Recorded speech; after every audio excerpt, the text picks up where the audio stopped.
নাট্য জগতের বিখ্যাত একজন অভিনেতা, আমার খুব পছন্দের একজন অভিনেতা, ফারহান আহমেদ জোবান। সে বরবাদ দেখে কি বললো চলো একবার শুনে নেওয়া যাক। হ্যালো এভরিওয়ান, আমি রূপম, চলে এলাম আরো একটা নতুন ভিডিও নিয়ে। আমি গতকালকে দেখছিলাম একটি ইন্টারভিউ ড্রপ করা হয়েছে, কোনো আই থিঙ্ক নাটকের শুট চলছিল এবং সেই সময় আই থিঙ্ক ইন্টারভিউটা নেওয়া হয়েছে। চলো শুনে নেওয়া যাক ফারহান আহমেদ জোবান কি বলছে বরবাদ দেখার পর। ইন্ডাস্ট্রিতে এবার অনেক ভালো ভালো মুভি আসছে।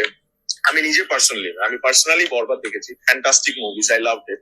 হলে গিয়ে দেখা উচিত এমন মুভি। মানে এগুলা কখনোই মানে নট ফর মানে কি বলবো, ওটিটি প্ল্যাটফর্মে পরে আসবে এক্স্যাক্টলি, আমি ওয়েট করবো এক্স্যাক্টলি। না।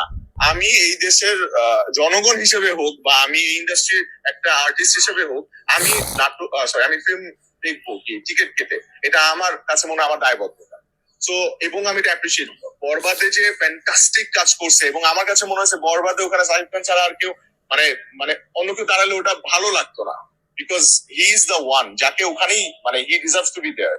হি ডিজার্ভস টু বি দেয়ার, এটাই হচ্ছে মূল বিষয়। একটা সিনেমার জন্য এমনই একটা সিনেমা হয়েছে বরবাদ, যেই সিনেমাটা না দেখলে না তোমার কোথাও গিয়ে মনে হবে যে একটা কোথাও গিয়ে কমতি হয়ে গেল। এই সিনেমা হলের জন্যই। অনেকে হয় না যে সিনেমাটা দেখলাম না, ও ঠিক আছে ওটিটিতে যখন আসবে তখন দেখে নেবো, এটা ভুল। এটা বরবাদের ক্ষেত্রে যাই না। কারণ বরবাদ এমনভাবেই মেকিং হয়েছে, এটা বড় পর্দা ছাড়া না ঠিক মানাবে না। সেই ভায়োলেন্সটা তুমি ফিল করতে পারবে না, সেই অ্যাকশনটা তুমি ফিল করতে পারবে না ঘরে বসে যখন তুমি ওটিটিতে দেখবে। এটাই হচ্ছে ফ্যাক্ট। এবং যেটা আমি খুব ভালো লাগলো যে শাকিব খান ছাড়া এই জায়গাটা না মানে কেউ যেত না। সত্যি কথা বলছি, যেত না। এটা সবার মনে একটা মানে কথা যে শাকিব খান, শাকিব খান, শাকিব খান, কিন্তু শাকিব খান ছাড়া এই ক্যারেক্টারটা না অন্য কেউ নিতেই পারতো না। এবং মেহেদী হাসান নিতে তার জন্য প্রথম চয়েসই শাকিব খান। আর অন্য কাউকে ভাবেই নি, কারণ এটা যাই না।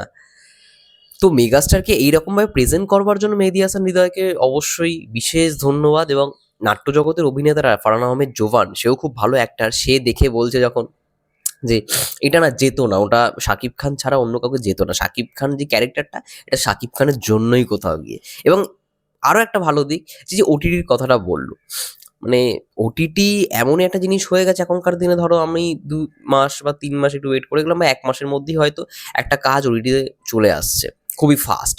কিন্তু এই বরবাদের মতো সিনেমা তুমি যদি সিনেমা হলে গিয়ে না দেখো, বা সিনেমা হলে যদি জিনিসটাকে না এনজয় করতে পারো, তাহলে আমার মনে হয় না খুব একটা উপকার হবে ওটিটিতে দেখার সময়। কারণ ওটিটি তোমার ঘরের জন্য ঠিক আছে, কিন্তু বরবাদ ফর দ্য বিগ স্ক্রিনের জন্যই কিন্তু বরবাদ বানানো হয়েছে। তো প্রতিটা মানুষকে মানে আমি দেখলাম যে বরবাদ নিয়ে কথা বলতে, বিশেষ করে নাট্য জগতের যদি কথা বলি বা সিনেমার যদি কথা বলি, সবাই কিন্তু বরবাদ নিয়ে প্রশংসাই করছে। ভালো করে লক্ষ্য করে দেখো। এবং ফারহান আহমেদ জোবানকে আমার এর জন্যই ভালো লাগে, সে ভালো ভালো নাটক করে, অনেক ভালো ভালো। বিশেষ করে আমি আমার এখনো পর্যন্ত বেস্ট ফ্রেন্ড মানে বাংলা নাটকের মধ্যে বেস্ট ফ্রেন্ড নাটককে আমি টপে রাখতে চাই। কারণ লাভ স্টোরি জনরার মধ্যে বেস্ট ফ্রেন্ডের ওপরে আর আমি অন্তত মনে করি না কিছু আছে। তারপর আরও অনেক নাটক রয়েছে, বড় ছেলে রয়েছে, ঠিক আছে, অনেক আছে, কিন্তু বেস্ট ফ্রেন্ড আমার সব থেকে ফেভারিট। রিসেন্টলি বেস্ট ফ্রেন্ড 2.0 এসছে, সেটাও দেখেছি। এটা যে খুব ভালো হয়েছে এমনটা নয়, কিন্তু মোটামুটি ভালো লেগেছে। এবং ফারহান আহমেদ জোয়ানকে থ্যাংক ইউ, অনেক অনেক থ্যাংক ইউ এরকম একটা মানে কথা বলবার জন্য। সে বরবাদ যে দেখেছে, বরবাদ দেখার পর তার যে এরকম রিয়াকশন হয়েছে, এবং হি ইজ দ্য ওয়ান, এই Shakib Khan, he deserves to be there, he is the one. এবং এটা না আর কারোর সঙ্গে যায় না। এটা সত্যি কথা বলছি, একদম ফ্যাক্ট, একদমই ফ্যাক্ট। এই ক্যারেক্টারটা, এই আরিয়ান মির্জা অন্য কারোর সঙ্গে আর যায় না। এটা মানে শুধুমাত্র মেগাস্টারের জন্যই। যাই হোক, তোমাদের কি মন্তব্য অবশ্যই কমেন্ট করে জানাও। ততক্ষণে জানি সবাই ভালো থেকো, সুস্থ থেকো, টেক কেয়ার।